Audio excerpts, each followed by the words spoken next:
Work study, यहाँ पे दो वर्ड है, वर्क और स्टडी। तो वर्क की स्टडी यानी कि कोई भी काम है उसको किन किन तरीकों से किया जा सकता है और उस काम को कितना करने में टाइम लगेगा, किस मेथड से करें कि वो कम टाइम में जो है इफेक्टिव काम हो सके, उसकी स्टडी को ही क्या कहते हैं, वर्क स्टडी कहते हैं। तो जैसे कि आपने देखा होगा कि एग्जामिनेशन होता है, तो एग्जामिनेशन में जब आंसर्स होते हैं तो आपको लिखने की स्ट्रेटजी बताई जाती है। कुछ लोग कहते हैं कि पहले सेक्शन ए करिए, फिर सेक्शन बी, फिर सेक्शन सी जाइएगा। वहीं पे कुछ लोग कहते होंगे कि नहीं, पहले सेक्शन सी कर लो, यानी कि जो ज़्यादा मार्क्स है, उसके बाद फिर बी करो, फिर उसके बाद ए पे आओ। ठीक है, उसके बाद टाइम मैनेजमेंट भी कहा जाता है वहाँ पे करने के लिए कि सेक्शन ए को कम से कम आधा घंटा दीजिए, आधा घंटे से ज़्यादा सेक्शन में नहीं देना है, सेक्शन सी में सबसे ज़्यादा टाइम देना है और सेक्शन बी में उससे कम टाइम देना है।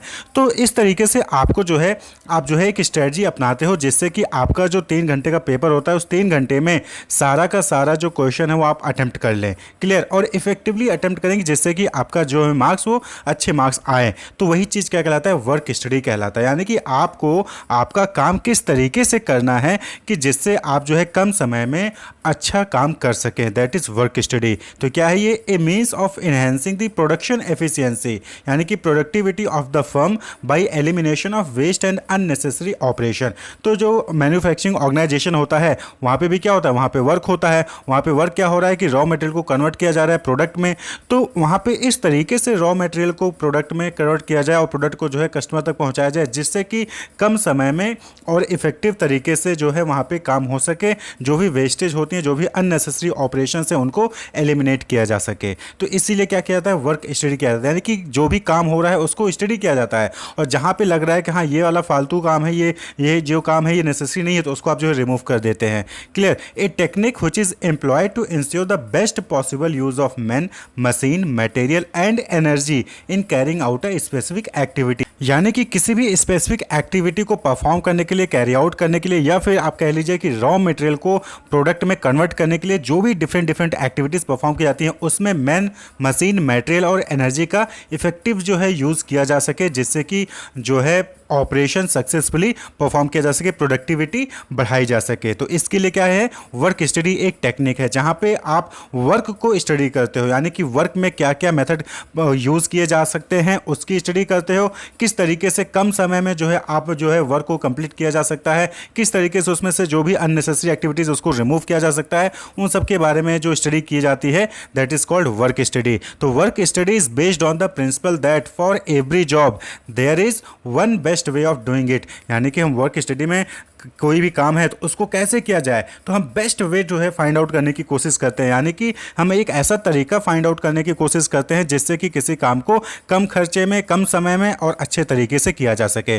दूसरा, ए scientific method is the best and surest way of finding this best way. यानी कि जो बेस्ट वे की बात की जा रही है कि ये सबसे अच्छा तरीका है, उसको ऐसे नहीं कि अंदाज़ा लगा के कह दिया कि हाँ ये वाला सबसे अच्छा तरीका होगा, नहीं, साइंटिफिक मेथड का यूज़ करके जो है वहाँ पे कैलकुलेशन का यूज़ करके जो है वहाँ पे रिसर्च का यूज़ करके जो है आप जो है सबसे अच्छा तरीका जो है ढूंढते हैं किसी भी काम को कंप्लीट करने के लिए। And next is the time taken for doing the job by the best way can be measured and set as standard. यानी कि जो भी टाइम जो है उस बेस्ट तरीके से किसी काम को कंप्लीट करने में लगा है उसको आप मेजर भी कर सकते हो, साथ ही साथ उसको एक स्टैंडर्ड भी सेट कर देते हो। यानी कि सपोज है कि आपको जो है रॉ मटेरियल मैन्युफैक्चरिंग ऑर्गेनाइजेशन तक मंगवाना है, तो उसमें जो है सबसे आसान तरीका यह है कि आप जो है बाई कार या फिर बाई जो आपका ट्रक होगा उस ट्रक से आप जो है अपनी कंपनी का ट्रक भेजते हो और वहां से मंगवा लेते हो। तो इसमें आपकी जो ट्रांसपोर्टेशन कॉस्ट है वो भी कम आती है, साथ ही साथ टाइम भी कम लगता है। तो आपने मॉनिटर किया कि आपकी खुद की गाड़ी जब जाती है और रॉ मटेरियल लेके आती है तो वहां पे आधे घंटे में आपके पास सामान आ जाता है और ट्रांसपोर्टेशन कॉस्ट भी कम लगती है।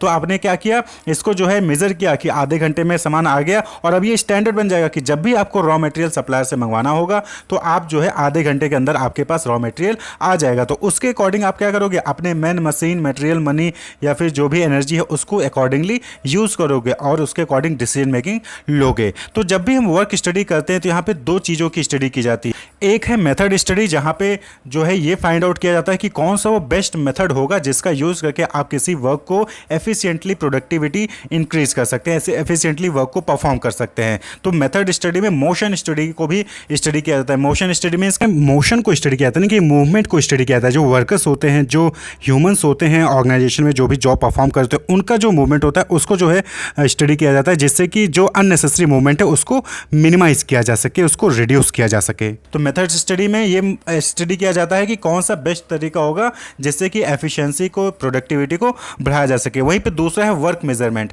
वर्क मेजरमेंट में क्या होता है, टाइम स्टडी किया जाता है, यानी कि किसी भी वर्क को कंप्लीट करने में कितना टाइम लग रहा है उसको जो है डिटरमाइन किया जाता है और उसको जो है एक स्टैंडर्ड भी उसका सेट किया जाता है। ठीक है, तो मेथड स्टडी मतलब कि examining a job and finding more efficient method to perform. तो यहाँ पे क्या होता है कि जो भी जॉब परफॉर्म किया जा रहा है उसको एग्जामिन किया जाता है और उस जॉब को परफॉर्म करने के लिए सबसे अच्छा एफिशिएंट मेथड कौन सा हो सकता है उसको जो यहाँ पे एग्जाम फाइंड आउट किया जाता है और उसको जो है इंप्लीमेंट भी किया जाता है। और वहीं पे वर्क मेजरमेंट में क्या हो गया कि determining the time necessary to perform a job and its element, यानी कि किसी भी जॉब को परफॉर्म करने के लिए फिर उसमें जो भी एलिमेंट होते हैं जॉब में उसको परफॉर्म करने के लिए क्या टाइम चाहिए होता है, कितना टाइम जरूरी है उसको डिटरमाइन करना और उसके अकॉर्डिंग जो है उसका स्टैंडर्ड सेट करना। क्लियर। तो टाइम स्टडी में आप टाइम की स्टडी करते हो कि कितना टाइम लग रहा है किसी काम को परफॉर्म करने में, किसी जॉब को परफॉर्म करने में। वहीं पे मेथड स्टडी में आप बेस्ट मेथड को फाइंड आउट करने की कोशिश करते हो कि कौन सा बेस्ट मेथड होगा कि किस जॉब को परफॉर्म करने का।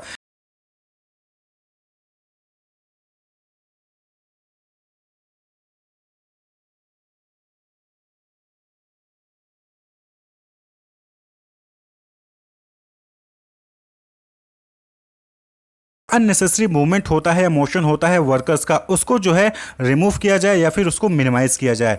क्लियर। तो ये मोशन स्टडी में जो है फोकस किया जाता है। तो मेथड स्टडी में ही मोशन स्टडी आता है, वहीं पर वर्क मेजरमेंट में टाइम स्टडी आता है। तो ये क्लियर चीज़ होगी आपको कि मेथड स्टडी में बेस्ट मेथड को फाइंड आउट करने का, यानी कि बेस्ट तरीका फाइंड आउट करने की कोशिश की जाती है। वहीं पर वर्क मेजरमेंट में कितना टाइम जा रहा है, कितना टाइम कंज्यूम होता है किसी भी जॉब को परफॉर्म करने में, उसके एलिमेंट को परफॉर्म करने में, उस पर जो है उसको मेजर किया जाता है। मोशन स्टडी में जो अननेसेसरी मूवमेंट्स होते हैं वर्कर्स की या फिर ह्यूमंस की, उसको किस तरीके से मिनिमाइज किया जा सके, किस तरीके से उसको रिड्यूस किया जा सके। तो मेथड स्टडी क्या हो गया, dividing and analysing a job. यहाँ पे क्या होता है कि जो जॉब होता है उसको आप अलग अलग स्टेज में डिवाइड करते हो और फिर उसको एनालाइज करते हो कि किस तरीके से बेस्ट तरीके से जो है उस जॉब को परफॉर्म किया जा सकता है। तो systematic recording and critical evaluation of existing and proposed way of doing work. तो यहाँ पे क्या होता है कि सिस्टमैटिक रिकॉर्डिंग होता है ना कि कोई जॉब किस तरीके से परफॉर्म किया जा रहा है अभी तक, उसकी रिकॉर्डिंग करते हो और उसके बाद उसका क्रिटिकल इवैल्यूएशन होता है, जो भी एग्जिस्टिंग सिस्टम चल रहा है, existing way of doing work है या फिर जो भी proposed way of doing work है, उन दोनों को क्या करते हो आप यहाँ पे क्रिटिकली इवैल्यूएट करते हो। Clear. As a means of developing and applying easier and more effective method and reducing cost. तो ये सब क्यों किया जा रहा है, जिससे कि आप जो है एक मोर इफेक्टिव मेथड को फाइंड आउट कर सकें और अपना कॉस्ट रिड्यूस कर सकें, जिससे कि उस जॉब को परफॉर्म करने में जो भी कॉस्ट आ रही है वो कम से कम लगे, मिनिमाइज हो जाए और इफेक्टिव मेथड का यूज़ भी आप कर सकें। तो मेथड स्टडी में जो बेस्ट मेथड हो सकता है जिसका यूज़ करके आप जो है इफेक्टिवली जॉब को परफॉर्म कर सकते हैं और कॉस्ट को रिड्यूस कर सकते हैं, उसको फाइंड आउट करने की कोशिश की जाती है। तो इसमें कुछ स्टेप्स परफॉर्म किए जाते हैं। मेथड स्टडी में जो बेस्ट मेथड होता है उसको फाइंड आउट करने के लिए कुछ स्टेप्स परफॉर्म किए जाते हैं। तो सबसे पहले क्या होता है, सेलेक्ट। सेलेक्ट यानी कि work which can be studied with economic advantage, यानी कि जिस भी वर्क के लिए जो है आप बेस्ट मेथड को फाइंड आउट करना चाहते हो उसको सेलेक्ट करिए। यहाँ पे जिस भी वर्क में आपको इकोनॉमिक एडवांटेज चाहिए होता है उस वर्क को जो है आप क्या कहते हो सेलेक्ट करते हो। यानी कि आप सपोज रहे कि आपको रॉ मटेरियल जो है सप्लायर से अपने यहाँ पे लेके आना है, मैन्युफैक्चरिंग ऑर्गेनाइजेशन में लेके आना है, तो उसमें किस तरीके से हम लेके आए उसको कि जिससे हमारा ट्रांसपोर्टेशन कॉस्ट कम से कम हो और जो है हमारा इफेक्टिव तरीके से हमारे पास प्रोडक्ट पहुंच जाए बिना टूटे फूटे, बिना किसी नुकसान के। तो क्लियर। तो यहाँ पे आप क्या करोगे, पहले उस वर्क को सेलेक्ट करोगे जिसकी आप स्टडी करना चाहते हो। देन रिकॉर्ड, यानी कि वहाँ पे सभी फैक्ट्स को जो है आप जो भी जॉब या फिर ऑपरेशन से रिलेटेड फैक्ट्स है उसको जो है आप रिकॉर्ड करोगे, नोट डाउन करोगे कि कौन अभी तक कौन सी गाड़ी से आता था, अभी तक कौन लेके आता था, अभी तक जो है उसको लोड कैसे किया जाता था, आपके यहाँ पे कब तक आता था, कितना टाइम लगता है, यानी कि सारा कुछ आप क्या करते हो रिकॉर्ड करते हो। क्लियर। उसके बाद एग्जामिन करते हो, यानी कि द फैक्ट्स को क्या करोगे आप, जो आपने फैक्ट्स रिकॉर्ड किए उसको एग्जामिन करोगे कि वहाँ पे उसको एग्जामिन करके आप फाइंड आउट करने की कोशिश करते हो कि क्या चीज़ें हैं जिसको आप एलिमिनेट कर सकते हो, क्या चीज़ें हैं जिसको आप सिंप्लीफाई कर सकते हो, क्या चीज़ें हैं जिसको आप कंबाइन कर सकते हो। अब सपोज करिए कि जो है आपका ट्रक जो है रॉ मटेरियल लेने के लिए कहीं जाता है, तो आपको दो जगह से रॉ मटेरियल पिकअप करना है, तो आप ये काम तो ये कर सकते हो कि दोनों जगह अलग अलग गाड़ी भेज दें, या फिर आप ये कर सकते हो कि एक ही गाड़ी भेजिए और जो है उसी गाड़ी में एक जगह से रॉ मटेरियल उठाए, फिर दूसरी गाड़ी वहाँ से रॉ मटेरियल उठाए और फिर उसके बाद आपके पास आ जाए। तो ये क्या है, इफेक्टिव तरीके से आप जो है रॉ मटेरियल को अपने यहाँ पे मंगवा सकते हो, ट्रांसपोर्टेशन कॉस्ट भी क्या हो जाएगा, कम हो जाएगा। तो एग्जामिन करिए, सभी फैक्ट्स को एग्जामिन करिए, पर्पज, प्लेस, सिक्वेंस, पर्सन, ठीक है। उसके बाद फिर उसका जो है अल्टरनेटिव फाइंड आउट करिए, सिंप्लीफाई करिए, एलिमिनेट करिए, फिर कंबाइन करिए, फिर कुछ ना कुछ उसमें चेंज करिए। Clear? Then develop a record of an improved method under prevailing condition, reexamine and select best method. तो यहाँ पे क्या होता है कि फिर आप जो है एक मेथड डेवलप करोगे कि आप कहोगे कि नहीं, अब जो गाड़ी जा रही है वो दोनों जगह से रॉ मटेरियल उठाएगी और फिर आपके पास आएगी। थोड़ा सा टाइम ज़्यादा लग सकता है, लेकिन आपका जो यहाँ पे कॉस्ट क्या हो जाएगी, कम हो जाएगी। क्लियर? पहले भाई दो गाड़ी आप भेजते तो दोनों गाड़ी के लिए दो ड्राइवर चाहिए होंगे, दोनों में जो है डीजल और पेट्रोल आपका जो है लगेगा, दोनों में टाइम लगेगी, ट्रांसपोर्टेशन कॉस्ट आपका ज़्यादा आ जाता। ऐसे में क्या होगा कि एक ही गाड़ी जाएगी, एक ड्राइवर लगेगा और फिर आपका जो है ट्रांसपोर्टेशन कॉस्ट भी क्या हो जाएगा, कम लगेगा, क्योंकि डीजल भी कम लगेगा और बाकी चीज़ें भी कम लगेंगी। क्लियर? तो आप जो है बेस्ट अल्टरनेटिव मेथड को क्या करते हो, डेवलप करते हो। उसके बाद इवैल्यूएट भी करेंगे। इवैल्यूएट करेंगे ना कि वो जो मेथड है, क्या वो जो पहला मेथड हम जो पहले जिस तरीके से काम कर रहे थे और जो भी हमने नया मेथड यूज़ किया है, डेवलप किया है, दोनों में कौन सा इफेक्टिव है। ऐसा तो नहीं कि जो आपने नया मेथड बनाया है उसमें और ज़्यादा कॉस्ट आ रही है या फिर बहुत ज़्यादा टाइम लग जा रहा है। तो इसको चीज़ को आपको क्या करना है, इवैल्यूएट करना है। Evaluate different alternatives to developing a new improved method comparing the cost effectiveness. यानी कि यहाँ पे अगर आपने दो तीन अल्टरनेटिव मेथड यूज़ किए हैं तो दोनों तीनों को भी जो है आप कंपेयर करिए कि उसमें से भी बेस्ट मेथड कौन सा हो सकता है। उसके बाद डिफाइन करिए। Define means method, procedure, layout, equipment, working condition, material, quality instruction, यानी कि क्या क्या चीज़ें उस मेथड को, जो भी आपने अल्टरनेटिव मेथड फाइंड आउट किया है, उस मेथड को परफॉर्म करने के लिए क्या क्या चीज़ें चाहिए, उन सभी चीज़ों को आप यहाँ पे क्या करोगे, डिफाइन करोगे। एंड देन इंस्टॉल, यानी कि the improved method plan, arrange and implement, यानी कि जो भी आपने इम्प्रूव मेथड को यूज़ किया है उसको अरेंज करिए और उसको जो है इंप्लीमेंट कर दीजिए। एंड देन मेंटेन, यानी कि आप उसको वेरीफाई भी करिए at regular interval that the improved is in use, यानी कि जो भी आपने इम्प्रूव मेथड यूज़ किया है, डेवलप किया है, वो यूज़ में है कि नहीं है, उससे इफेक्टिव तरीके से काम हो रहा है कि नहीं हो रहा है, ट्रांसपोर्टेशन कॉस्ट या फिर जो आपकी कॉस्ट है वो कम हुई कि नहीं हो, उस चीज़ को जो है वेरीफाई भी करिए और साथ ही साथ उसको मेंटेन करिए। अगर आपको लगता है कि नहीं कोई दूसरा मेथड हो सकता है बेस्ट, तो आप जो है उसके लिए फिर से जो है इस स्टेप को दोबारा से परफॉर्म करेंगे। तो ये है मेथड स्टडी, यानी कि यहाँ पे आप मेथड को, बेस्ट तरीका जो है जिससे किसी जॉब को परफॉर्म किया जा सकता है, जिससे कि इफेक्टिवनेस भी रहे और जो है आपका कॉस्ट भी कम आए, उस चीज़ को फाइंड आउट करने के लिए हम क्या करते हैं, मेथड स्टडी करते हैं। क्लियर? यानी कि किस जॉब को किस तरीके से परफॉर्म किया जाए। वहीं पे दूसरा है वर्क मेजरमेंट।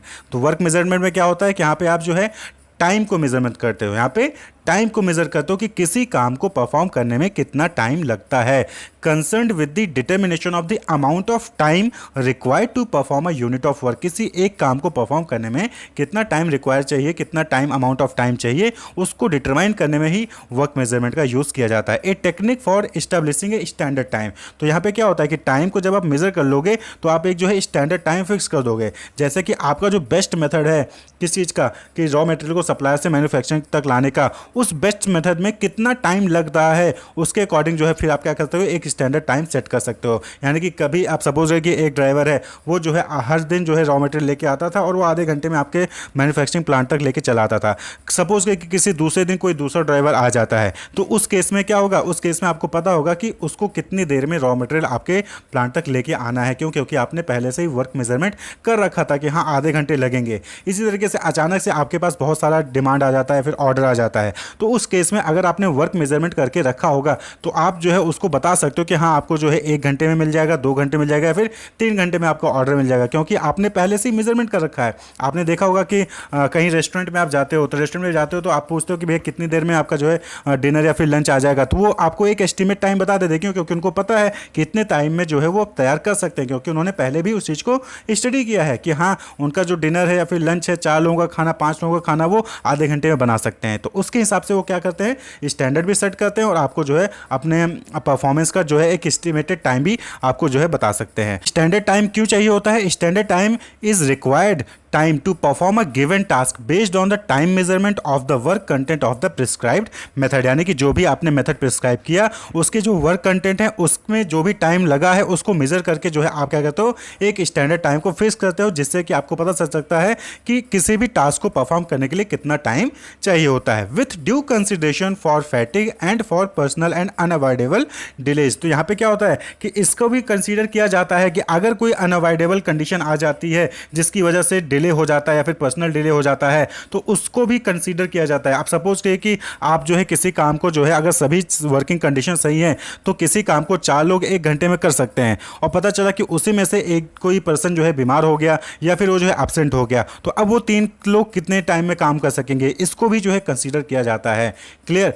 तो यहाँ पे इस चीज़ को भी ध्यान में रखा जाएगा कि अगर कोई फैटिग आ जाता है, कोई पर्सनल या फिर अनअवॉइडेबल सिचुएशंस आ जाती हैं, डिलेज आ जाती हैं, तो उसको भी जो है वर्क मेजरमेंट में कंसीडर किया जाता है। तो वर्क मेजरमेंट यानी कि टाइम को मेजर करने के लिए अलग अलग जो है यहाँ पे टेक्निक्स होते हैं, जैसे कि टाइम स्टडी या फिर स्टॉप वॉच स्टडी है, सिंथेसिस है, एनालिटिकल एस्टिमेटिंग है, pre determined motion time system यानी कि PMTS है, और वर्क सैम्पलिंग। ये जो है 5 इंपॉर्टेंट मेथड होते हैं जिससे कि आप वर्क मेजरमेंट कर सकते हैं, यानी कि टाइम को मेजरमेंट कर सकते हैं कि किसी भी मेथड के जरिए कोई भी टास्क को परफॉर्म करने में कितना टाइम जो है लगता है, और उसके बेसिस पे फिर आप जो है स्टैंडर्ड टाइम सेट कर सकते हैं।